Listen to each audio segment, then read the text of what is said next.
D'abord, je vous remercie de m'avoir invité. Je salue toutes les Mahoraises et tous les Mahorais qui nous regardent. Je voudrais dire que la situation que nous connaissons aujourd'hui est probablement plus sérieuse que celle que nous avons combattue au cours de l'année 2020. Allons-nous suffisamment vite? Vous venez de me poser la question. Je refais l'agenda avec vous si vous voulez bien. Le 14 janvier, je ferme les liaisons avec l'Afrique continentale de l'Est. Pourquoi avec l'Afrique continentale de l'Est? Parce que les deux villes qui envoient des passagers à Mayotte sont en liaison commerciale régulière avec l'Afrique du Sud. Je pose la question parce que les Comores n'avaient pas été encore fermées. Le 15 janvier à 22h30. Le 15 janvier à 22h30, j'ai gardé la trace de l'appel téléphonique. Je reçois un appel du cabinet du ministre des Outre-mer m'informant qu'un cas de variant 501, Afrique du Sud, a été effectivement répertorié à Mayotte. Donc selon vous, on va... Le 16 janvier, le lendemain, madame, le 16 janvier, je décide de fermer tous les vols en provenance de l'étranger. Tous. Le 17 janvier, c'était dimanche, je concerte avec tous les élus et avec les organisations syndicales et les organisations patronales. Le 18 janvier, je suis face à vous et j'ai décidé du plan de riposte en liaison avec les ministères. On va revenir justement contre le Covid sur ces concertations. J'ai une question par rapport au voyage. Est-ce que la septaine est recommandée? Encore faut-il que tout le monde joue le jeu, puisque vous ne pouvez pas vérifier que chacun respecte sa septaine. Alors vous avez raison, vous l'avez dit tout à l'heure, l'obligation des tests PCR désormais, elle est dans le sens Mayotte-Réunion, Mayotte-Métropole. Je précise qu'elle est également dans le sens Réunion-Mayotte, Métropole-Mayotte. Évidemment, nous avons obtenu que les deux soient concernés et c'est très important pour protéger Mayotte, puisque c'est bien ça notre objectif, à l'ARS, à moi, à tous les décideurs publics, c'est de protéger la santé des Mahorais. Alors, l'idéal, c'est d'abord effectivement d'isoler. D'isoler à Mayotte, c'est compliqué. Nous allons voir comment les choses vont se passer. Si c'est si compliqué que ça, la loi aujourd'hui m'autorise éventuellement à décider d'un isolement forcé. Un peu comme nous l'avions fait, souvenez-vous, l'année dernière au RSMA avec les gens qui revenaient de Madagascar et les gens qui revenaient de Comores. Nous n'en sommes pas là aujourd'hui et je ne le décide pas. Mais on a entre les mains la possibilité d'aller un peu plus loin si effectivement la situation devient critique. Qu'est-ce que vous avez décidé, par exemple, en concertant les maires, pour commencer? Alors, je vais vous dire, il y a ce que j'ai beaucoup entendu hier et qui relève du bon sens. Il y a deux priorités. Évidemment, j'ai tout un tas de mesures dans le plan de riposte et je le communiquerai à tous les médias. Mais de mon point de vue, il y a deux priorités. Dominique Ouanel a dit ce matin à la radio, sur les 4 cas qui sont recensés à Mayotte, il y en a 2 qui ont voyagé de façon régulière. Ça, c'est réglé, j'ai pris les décisions qui s'imposaient. On me le reproche, vous avez vu, il y a même des gens qui sont coincés à l'étranger, mais j'ai pris la décision et je l'assume. Et puis, il y en a un dont on pense, de façon certaine, le 4e on ne sait pas, mais qu'il est venu ici de façon irrégulière. Donc, ma première priorité, c'est de renforcer la protection des frontières. Et j'ai engagé tous les moyens qui sont mis à ma disposition pour faire en sorte que les kwassa en provenance de l'étranger soient stoppés, interceptés ou refoulés.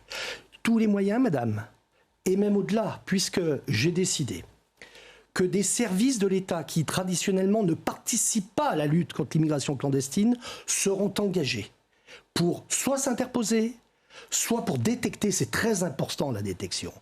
Je vais plus loin. J'ai pris des contacts dès ce soir avec des opérateurs privés dans le domaine nautique pour qu'ils prêtent leur concours contre rémunération. Donc tout le monde est mis à contribution, on l'a compris. C'est une mobilisation générale. Et est-ce que dans ce contexte, justement, les reconduites à la frontière sont stoppées aussi? Pour l'instant, c'est un sujet délicat. Je voudrais qu'on n'en fasse pas beaucoup de publicité.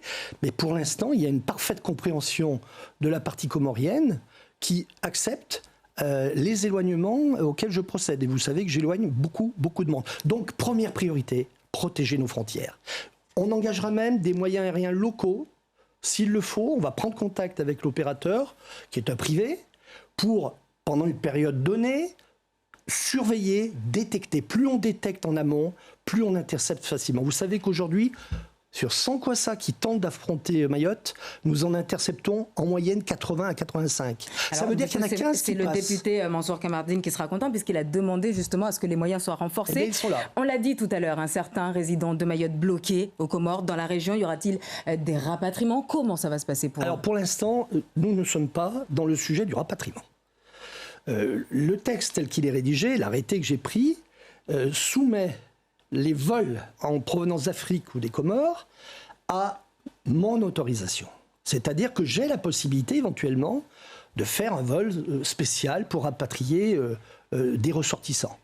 Pour l'instant, je ne suis pas là. Pour l'instant, je suis dans la protection de Mayotte, dans le renforcement de nos frontières. Mais ça ne suffira pas. Je vous l'ai dit, la situation peut devenir très, très sérieuse.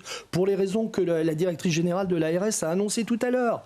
Ce virus est beaucoup, c'est le professeur Lina qui le dit, quelqu'un qui connaît le sujet, beaucoup plus contagieux que le virus que nous avons connu. De 50 à 75%. Ça veut dire quoi, concrètement? Ça veut dire que si nous avons le variant en masse, il y aura plus de personnes contaminées. Et si nous avons plus de contaminés, nous aurons plus de malades. Et si nous avons plus de malades, nous aurons plus d'hospitalisations et probablement plus de morts. Monsieur le préfet, on va revenir un instant sur le monde économique, un peu plus de précision par rapport à leur situation. Ils ont peur, clairement, du reconfinement, d'un couvre-feu, ils l'ont dit. Qu'est-ce qu'il va y avoir pour eux? Alors, à quelle sauce seront-ils mangés? La situation est très difficile. Et en prenant ma décision, j'avais à l'esprit tous ces chefs d'entreprise qui se sont battus pendant des mois pour maintenir leur entreprise à flot, qui se sont battus pour maintenir l'emploi. Pour autant, devant ce fléau qui nous menace, devant la contagiosité de ce virus, il nous faut prendre des mesures fortes pour nous protéger. Parce que quand j'ai les chefs d'entreprise à l'esprit, quand je pense à eux, je pense aussi à ce que nous perdrons dans les prochains mois si nous ne faisons rien. Et on parle de quelles mesures fortes? Alors, dès jeudi soir, 18h, il y aura un couvre-feu qui s'appliquera à Mayotte de 18h à 4h du matin. Ça veut dire que tous les commerces, tous les bars, tous les restaurants devront fermer jeudi à 18h, et ça pour une période de 15 jours. Voyez-vous, moi je suis ici pour appeler à la mobilisation des Mahorais. Mais vous avez les moyens justement de que cela soit... Oui, j'ai donné des instructions. Parce qu'il y a déjà eu des couvre-feux et pourtant on a vu que les gens continuaient à circuler et que l'État n'était pas là dans les rues pour faire appliquer ce couvre-feu. C'est pas tout à fait ça. Il y a eu des couvre-feux qui a été respectés pendant une période. Comme toute chose, quand la contrainte est trop longue, qu'elle dure trop longtemps, eh bien on finit par ne plus pouvoir la faire respecter. Ça, c'est vrai, vous avez raison. Mais je crois que dans les 15 jours qui viennent, il faut que nous réagissions comme nous avons su le faire en 2020. Il faut appeler au sursaut des Mahorais. Il faut appeler à la mobilisation de tous, y compris des chefs d'entreprise, pour que, pendant ces 15 jours, nous puissions contenir ce variant. Si nous ne le contenons pas, ce variant, nous allons vers de très graves difficultés. Par rapport à la population, vous avez interdit assez rapidement les rassemblements et pourtant, force est de constater que ceux-ci ne sont pas du tout respectés. Des rassemblements de plus de 6 personnes, on en voit. On a laissé reprendre aussi les compétitions sportives. Est-ce que, quelque part, c'est quelque chose que vous regrettez? Pas du tout. Je pense qu'encore une fois, nous sommes dans une société humaine. Nous sommes faits de chair et de sang. Nous avons besoin de sortir de la contrainte quelquefois, parce que ça devient insupportable et on ne respecte plus rien. Par contre, là où vous avez raison, c'est que les manzarakas qui ont été évoqués tout à l'heure, là, il faut quand même que les gens réfléchissent. Quand vous faites un mariage où vous avez plusieurs dizaines de personnes, voire plusieurs centaines de personnes, vous mettez l'île tout entière en danger. Donc, il faut que nous soyons plus sévères dans l'application. Et hier, lorsque nous avons abordé ce sujet avec les maires, moi j'étais très heureux de voir qu'il y a une mobilisation des maires qui m'a été garantie pour faire en sorte que les manzarakas ne se tiennent pas. Et Dans la sphère privée, est-ce qu'on peut aussi... Oui, je crois que c'est important. Je crois que c'est important qu'il y ait cette prise de conscience. Les maires ont connaissance des Manzaraka, plus que le préfet, vous l'imaginez bien. Donc, comment pourrais-je agir pour éviter la propagation de ce virus extrêmement contagieux si je n'avais pas le soutien des élus? J'ai le soutien des élus. Et c'est avec eux qu'on vaincra également ce variant. Donc, il y aura des amendes? Il y aura plus que ça, parce que vous savez, organiser un Manzaraka de plusieurs centaines de personnes, je ne veux pas galvauder les mots, mais c'est presque mettre la vie d'autrui en danger. Donc il faut que les choses soient regardées de très près. Nous serons extrêmement fermes sur les boulets, sur les Manzaraka. Et au-delà de ce discours d'alerte, je veux convaincre plutôt que de contraindre.